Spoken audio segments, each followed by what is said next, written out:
નમસ્કાર, સ્વાગત છે આપનું રંગત ચેનલમાં। હું સિદ્ધિ કમાણી રોજ આપને અવનવી વાનગીઓ શીખવતી રહીશ।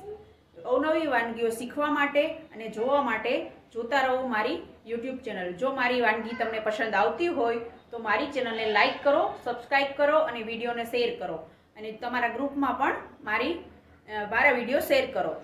મારી ફરાળી વાનગીઓની સિરીઝમાં આજે આપણે બનાવીશું ફરાળી સુખડી। એકદમ સ્વાદિષ્ટ અને સ્વાદમાં ટેસ્ટી એવી ફરાળી સુખડી બનાવતા શીખીશું। ફરાળી સુખડીના ઇન્ગ્રેડિયન્ટ્સ એકદમ આસાન હોય છે। એના લોટ બનાવવા માટે રાજગરાનો ઉપયોગ મેં કર્યો છે। મેં ઘરે જ બનાવ્યો છે રાજગરાનો લોટ।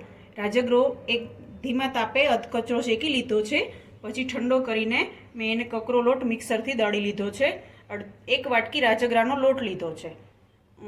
દેશી ગોળ લીધો છે। જો તમે પેલો કોલ્હાપુરી ગોળ યુઝ કરો તો એકદમ ટેસ્ટ બદલાઈ જશે, એટલે તમે દેશી ગોળથી જ સુખડી બનાવવાનો પ્રિફર કરજો। અડધી વાટકી ઘી લીધું છે। જો તમે 1 વાટકી રાજગરાના લોટ લો તો એના સામે તમે અડધી વાટકી ગોળ અને અડધી વાટકી ઘીનો ઉપયોગ કરીને સુખડી બનાવશો તો એકદમ ટેસ્ટી અને સ્વાદિષ્ટ સુખડી બનશે। તો ચાલો શરૂ કરીએ આપણે ફરાળી સુખડી બનાવવાનું। સુખડી બનાવવા માટે આપણે પહેલાં ગેસ ચાલુ કરી તેની ઉપર પેન ગરમ કરવા માટે મૂકી દઈશું। પેન ગરમ થાય એટલે એમાં આપણે ઘી એડ કરીશું। ઘી ગરમ થાય, થોડું ઘી ગરમ થાય, બહુ ગરમ થવા નહીં દેવાનું, થોડું ગરમ થાય એટલે આપણે એની અંદર રાજગરાનો લોટ એડ કરીશું। રાજગરાનો લોટ ઘરે બનાવેલો છે એટલે સુખડી એકદમ સ્વાદિષ્ટ બનશે। જો તમે બહારથી રેડી લઈ આવીને સુખડી બનાવશો તો ઘરે બનાવેલા લોટની સુખડી જેવો ટેસ્ટ નહીં આવે। રાજગરાનો લોટ શેકાઈ જાય એકદમ બ્રાઉન પછી આપણે એની અંદર ઠંડો થાય ત્યારે ગોળ એડ કરવાનો છે। પહેલાં એડ નથી કરી દેવાનો, ધીમા તાપે શેકવાનો છે। ગેસની ફ્લેમ સ્લો રાખીને રાજગરાનો લોટ શેકવાનો છે। 1 વાટકી લોટ લીધો હોય તો સામે તમારે અડધી વાટકી ઘી એડ કરવાનું છે। જો તમે વધારે ઘી ખાવા માટે યુઝ કરતા હોય તો તમે 3/4 કપ યુઝ કરી શકો છો। પોણી વાટકી મીન્સ 3/4 કપ એટલે પોણી વાટકી ઘીનો યુઝ કરી શકો છો। ધીમા તાપે શેકવાથી રાજગરો એકદમ અંદરથી મસ્ત શેકાઈ જશે અને ખૂબ જ ટેસ્ટી લાગશે। સો ધીમા તાપે આપણે રાજગરાનો લોટ શેકવાનો છે। અને રાજગરો દળીએ ઘરે બનાવતા હોય તમે લોટ તો જો તમે દળો તો તમારે એને આપણે ભાખરીનો લોટ જેવો કકરો દળીએ છીએ તેવો એને મિક્સર જારમાં દળવાનો છે। તો જો તમે શેકાઈ રહ્યો છે લોટ, મસ્ત સ્મેલ આવી રહી છે। તમે બી ઘરે એકવાર જરૂર આ રેસીપી ટ્રાય કરજો।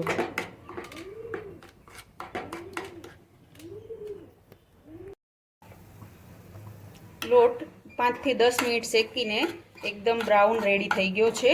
તો આવી રીતના એકદમ બ્રાઉન થાય ત્યાં સુધી આપણે ગેસ ઉપર ધીમા તાપે આને શેકવાનો છે। તો તમે જોઈ શકો છો લાઇટ બ્રાઉન રાજગરાનો લોટ શેકાઈ ગયો છે। રાજગરાનો લોટ પ્રોપર શેકાઈ જાય એટલે આપણે ગેસની ફ્લેમ બંધ કરી દેવાની છે। ગેસની ફ્લેમ બંધ થાય પછી આપણે એમાં ગોળ એડ કરવાનો છે। તો હવે આપણે એમાં ગોળ એડ કરીશું।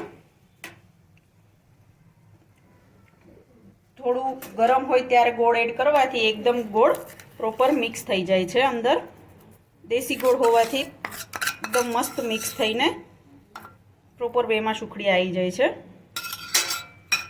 હવે આપણે ગોળ મિક્સ કરીશું સુખડીમાં। ગેસની ફ્લેમ બંધ કરીને પછી જ ગોળ એડ કરવાનો। પહેલાં તમે ગોળ એડ કરશો તો સુખડી એકદમ સોફ્ટ નહીં બને, થોડી કડક થશે। એટલા માટે ગેસની ફ્લેમ બંધ કરી અને પછી જ ગોળ એડ કરવાનો છે। ગોળ બરાબર મિક્સ થઈ જાય પછી એક ડીશમાં ઘી લગાવીને તેની અંદર આપણે સુખડીને પાથરી દેશું। પાથરી અને પછી ચોરસ ટુકડા કરીશું એમ। તમે જોઈ શકો છો સુખડીનું મિશ્રણ એકદમ મસ્ત રેડી થઈ રહ્યું છે। પ્રોપર મિક્સ થઈ જાય ગોળ પછી જ આપણે એને ડીશમાં પાથરવાની છે। પછી ઠંડુ થાય પછી એના પીસીસ કરવાના છે। ગરમ ગરમમાં પીસીસ કરશો તો પ્રોપર પીસીસનો શેપ નહીં આવે। સુખડીના મિશ્રણને આપણે હવે ડીશમાં વ્યવસ્થિત ફ્લેટ સરસ પાથરી દેશું. એકદમ સરસ પેલું ઘી લગાવેલી ડીશની અંદર પાથરજો એટલે સુખડી બહાર ટુકડા કરીને બહાર નીકળવામાં આસાનીથી નીકળી જાય. તમે બટર પેપર હોય તો બટર પેપરનો યુઝ કરીને પણ ડીશની અંદર પાથરી શકો છો, તો બી આસાનીથી સુખડી બહાર ટુકડા કાઢી શકો છો. સુખડીના તૈયાર છે આપણી ફરાળી સુખડી. તમે જોઈ શકો છો એકદમ ટેસ્ટી અને સોફ્ટ બની છે.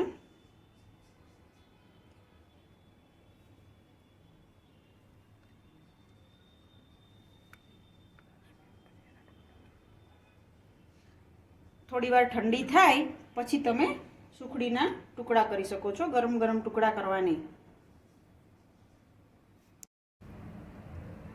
8 થી 10 મિનિટ આપણે સુખડીને ઠંડી થવા દીધી છે. હવે આપણે એના પીસીસ કરી લઈએ. બહુ નાના પણ નહીં અને બહુ મોટા પણ નહીં, મીડિયમ સાઇઝના પીસીસ બનાવવાના.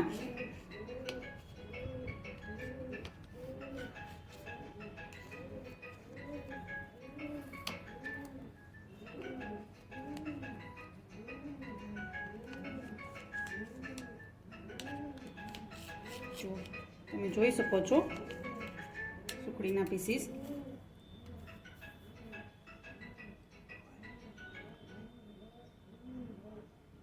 ઘરમાં રહેલી થોડી જ વસ્તુઓમાંથી બનતી સ્વાદિષ્ટ મીઠાઈ, ફરાળી મીઠાઈ રેડી છે.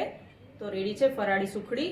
જો આ થોડીક જ વસ્તુઓની અંદર ને થોડા જ ટાઈમની અંદર તૈયાર થતી ફરાળી સુખડી ખાવામાં ખૂબ જ સ્વાદિષ્ટ અને પોચી અને સોફ્ટ રહેશે. તો તમે આવી જ નવનવી રેસીપીઓને જોવા માટે તમે મારી રંગત ચેનલને લાઈક કરો, સબસ્ક્રાઈબ કરો અને વિડીયોને શેર કરો. તો જોતા રહો રંગત ચેનલ. Thanks for watching.